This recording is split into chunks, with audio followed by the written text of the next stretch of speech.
Merhaba,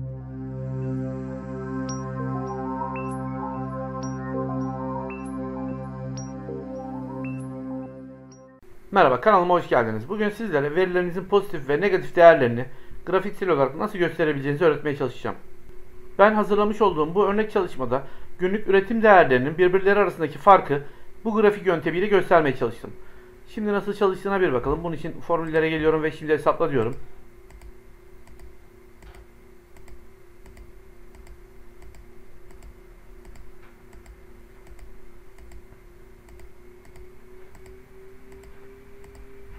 Şimdi yapım aşamasına geçelim. Bunun için şurayı kopyalıyorum.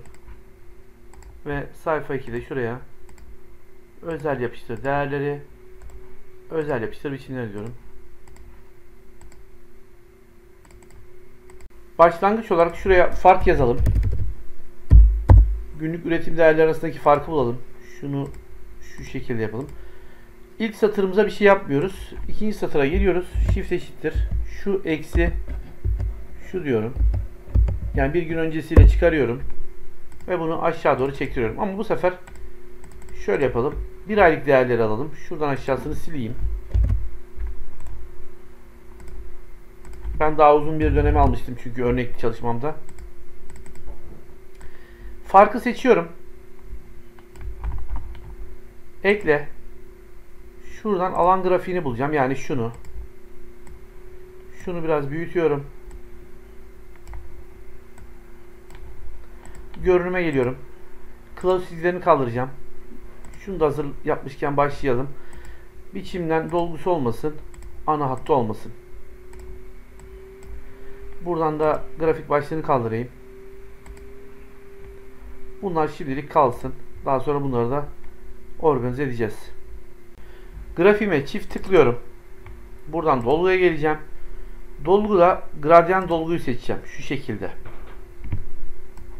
Ve 4 tane stop noktam olacak.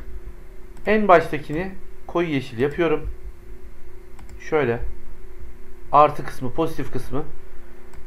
En alttakini kırmızı yapıyorum. Negatif kısmı. Burada önemli olan kısım şurası. Merkez. Şunu sağdakini %50'ye veya 51'e çekelim. Ötekini ise %45'e. Çektiğimiz yani soldaki yeşile yakın olan buna açık yeşil diyelim. Şöyle biraz açık yeşil olsun. Yani koyudan aşağı doğru.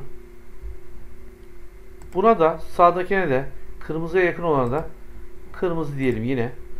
Burada önemli olan detay şuydu. Şöyle yapayım.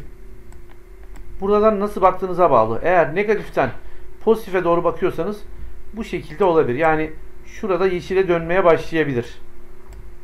Ama pozitiften negatife doğru bakıyorsanız da şurada bir yerde kırmızı olması gerekiyor.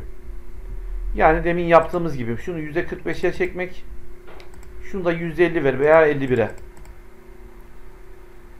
Yani şurada kırmızı aslında sıfıra yakın olan yerde kırmızı başlıyor. Şöyle. Grafimiz neredeyse hazır. Şunları silelim. Hatta şunları da silebiliriz. Bu göstergeleri de silelim.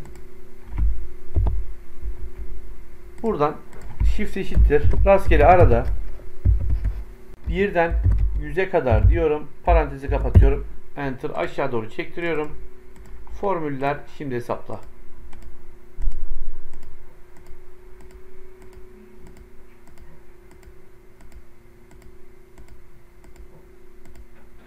Bu video ile ilgili anlatacaklarım bu kadar. Verdiğim bilgilerin sizlere faydalı olacağına inanıyorum.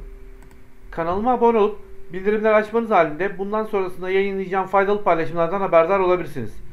Beni takip edip çalışmaları izlediğiniz için teşekkürler.